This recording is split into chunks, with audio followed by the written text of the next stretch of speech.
มื้อนี้อากาศครึมๆเนาะคิดอยากกินตำส้มทุกคนนอนไปนอนมาคิดว่าอยากกินตำข้าวปุ้นก็เลย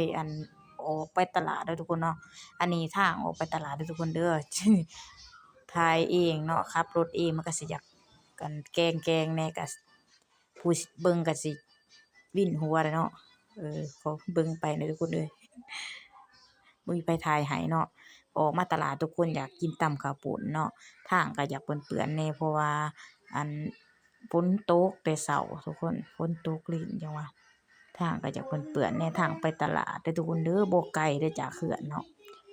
ออกมาบ่พอข้าวก็ฮอดแล้วตลาดทุกคน ผู้เบิ่งก็สิวินหัวย้อนเนาะอดเบิ่งไปเด้อทุกคนเด้อหัดใหม่เนาะเรียนใหม่ว่าซะซะนี่ฮอดจอดถึงทุกคนเอ้ยเพิ่นก็ขายหลายอย่างหลายแนวอยู่ดอกทุกคนหลายห้านเติบอยู่ในตลาดก็ได้ขายของกินของอยากมีครบเนาะของกินดิบของกินอันสำเร็จรูปก็มีเออ เป็นปลานอกปลาเน้นสินหมอกสินหมูก็มีเนาะแต่ว่าจุดประสงค์มื้อนี้คือสายเองอยากกินตำข้าวปุ้นก็เลยมาจัดข้าวปุ้นเลยเนาะแต่ว่าบ่เอาถึงโลเด้อทุกคนนี่ข้าวปุ้นเพิ่นก็งามเนาะเพิ่นทำใหม่ๆแม่ค้าเพิ่นว่าก็ซื้อบ่หลายดอกทุกคนเอาไปแต่พอตำเนาะเพราะว่าสิซื้อผักซื้อหยังมาตำใส่อยู่หลายอย่างหลายแนวทุกคนนี่ลูกสอกลูกชิ้นเพิ่นก็มีเด้ออยู่ตลาดเนาะอยู่ตลาดบ้านชายเองนี่แหละเนาะ อยู่ตลาดสามัญเด้อมีครบเบิดผักนางอ่างหญ้าผักมี4ช้อนก็มีเบิดเนาะไผอยากหยังก็มาจัดโลดมีครบเนาะก็พอได้ซื้อก็พอได้กินอะทุกคนจังบ่ได้ไปไกลเนาะอยู่กับบ้านเจ้าของมีครบอาหารการกินก็ได้ซื้อกระปุ้นแล้วก็สิไปหาเบิ่งเนาะหาเบิ่งมักเขือเล่นเนาะเขือเล่นบ่มีพอมักพริกเราก็มีแล้วบักนาวเราก็มีแล้วมักเล่นทุกคนมักเล่นเพิ่นก็บ่อยากงามปานใดดอกมื้อนี้ก็ได้เออเพราะว่ามื้อนี้ฝนตกเพิ่นน่ะบ่ได้ไปตลาดเพิ่นว่ามักเขือเล่นก็บ่อยากงามปานใดเนาะก็สิเลือกเอาแต่หน่วยมันอันนี้แหละพอได้มื้อใส่เนาะเอาจักหน่อยพอได้ตำส้มมันต้องมีมะเขือเด่นเนาะมะเขือเด่นตัวใหญ่ก็นี่ตัดภาพมาเนาะมาหารใหม่อีกเด้อทุกคนเด้อมาหารใหม่อีกโอ้บักเขียบทุกคนมันสุกแห้งจนสิเละทิ่มเนาะนี่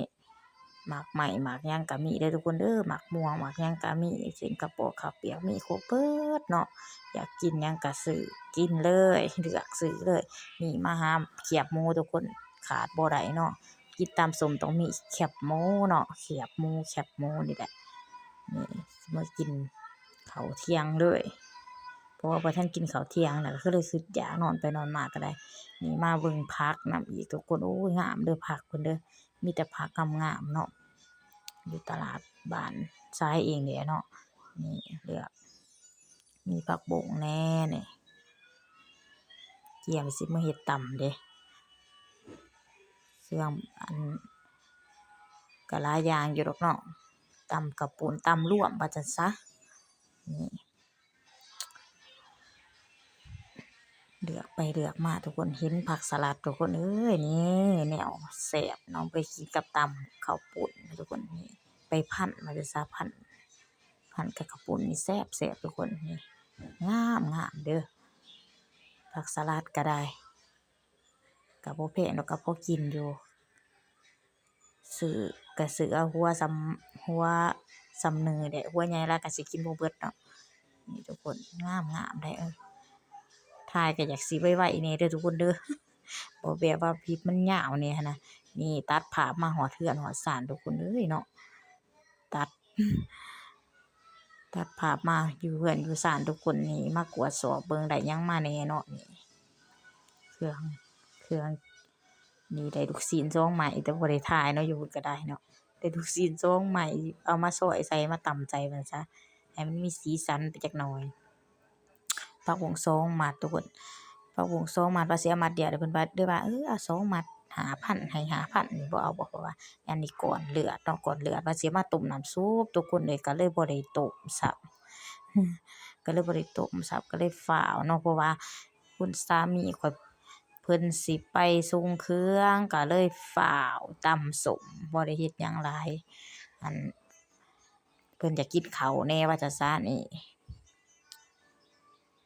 ก็ฟ้าวบักทั่วก็สองฝักทุกคนเด้อบักทั่วก็สองฝักบ่ได้ตำใส่กันว่าจะซะผักบุ้งก็สิบ่ได้ใส่เบิดดอกใส่จักกำหนึ่งนี่แหละเพราะว่ามันตื่มกันว่าซะก็คือสิได้ครกหนึ่งนี่แหละเบิ่งส่งของใส่ก็จะแม่นหลายอันนั้นอันนี้แหน่เห็นบักหุ่งอยู่ในตู้แหน่ก็เลยอันหุ่งเหลือต่ำเนาะเหลือต่ำก็เลยเอาใส่ตู้เย็นไว้ก็เลยก็สิเอามาใส่กันนั่นแหละ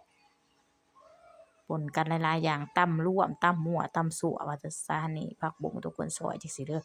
ใจเองมักซอยแบบนี้เนาะว่าจับผักหอมเปรย์ทุกคนเอ้ยเนาะผักหอมเปรย์ผัดบ่ได้เอาซ้ำเพราะว่าพ่อค้าเพิ่นก็บ่ได้เอาใส่ถุงให้นี่ใส่ลูกชิ้นแหน่เนาะ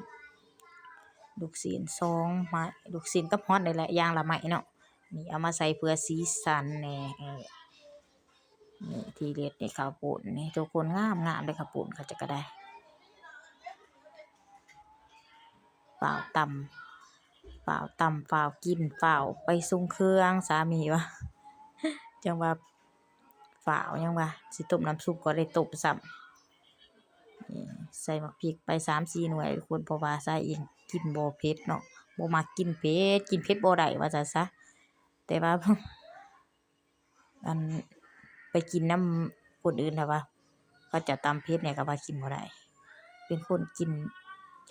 เผ็ดบ่ได้เนาะคุณสามีข้อยปาโตบอกเพิ่นมาถ่ายมาจับกล่องให้แหน่ว่าซั่น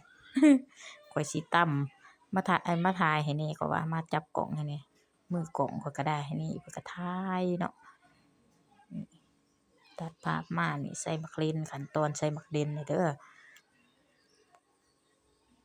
ใส่มักเล่นใส่มักนาวเนาะถ้าว่าตำส้มใส่มะเขือหน่อยจังซี่นี่โอ้แซ่บเลยทุกคน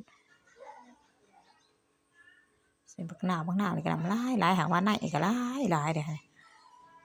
บักนาวนำก็หลายอยู่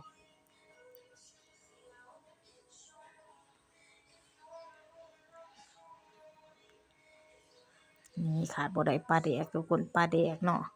ปลาแดกที่สำเร็จรูปแล้วว่าจะซะอันบ่ค่อยสิได้กินอันปลาแดกเฮ็ดเองเนาะทุกคนมีแต่ซื้อปลาแดกขวดจังซี่เนาะมันกินสบายว่าจั่งซะแล้วก็แซ่บพร้อมอีกทุกคนขาดบ่ได้นี่เติมแป้งนัวใส่อีกใส่หลายเสียบหลายเนาะผงนัวใส่น้ำตาลอีกเพราะว่ามักสมๆหวานๆเนาะมันสมๆหวานๆมันจักแซ่บเนาะนี่เครื่องที่เฮากะเกียมไว้เนาะก็เอาใส่ลงไปนี่ตำบักหุ่งทั้งลูกศอกลูกศีลบักถั่วเอาใส่ไปลงไปเนาะนี่ทำตัวนี้ให้มันเข้ากันก่อนเนาะแล้วจังสิได้เอาข้าวปุ้นใส่เนาะแต่มันเข้ากันซิมก็จักหน่อยนี่ใส่ข้าวปุ้นเนาะข้าวปุ้นก็หลายแหละทุกคน10,000กีบเนาะพอกินพออยากอยู่ดอกเต็มโคกเลยจนสิล้นโคกทุกคนเอ้ยจนสินั่นน่ะจนสิเหี่ยกิน2คนทุกคนกิน2คนนี่ซิมก่อนนี่ผู้สามีเพิ่นถ่ายเงียบนี่เสียบเสียบเสยนะนี่ตื้มอีกจักหน่อยมันบ่ทันได้จัดปานใดเนาะว่าตื้มอีกแหน่เพิ่นว่าตัดภาพมานี่แล้วเรียบร้อยเนาะเสร็จสิ้นมากินบาดนี้นี่ทุกคนมากินนำกันเด้อนี่เด้อตำข้าวปุ้นทุกคนตำมั่วเนาะตำมั่วตำสั่วข้าวปุ้นเนาะนี่คุณสามีเขาเพิ่นก็บัดนี้เพิ่นก็มากินน้ำเด้อเพิ่นว่าให้ข้อยกินน้ำแหน่เพิ่นว่าข้อยเข้ากล่องน้ำนี่เพิ่นก็มักกล่องคือกันเด้อทุกคนเพิ่นก็ถ่ายคลิปคือกันนั่นแหละ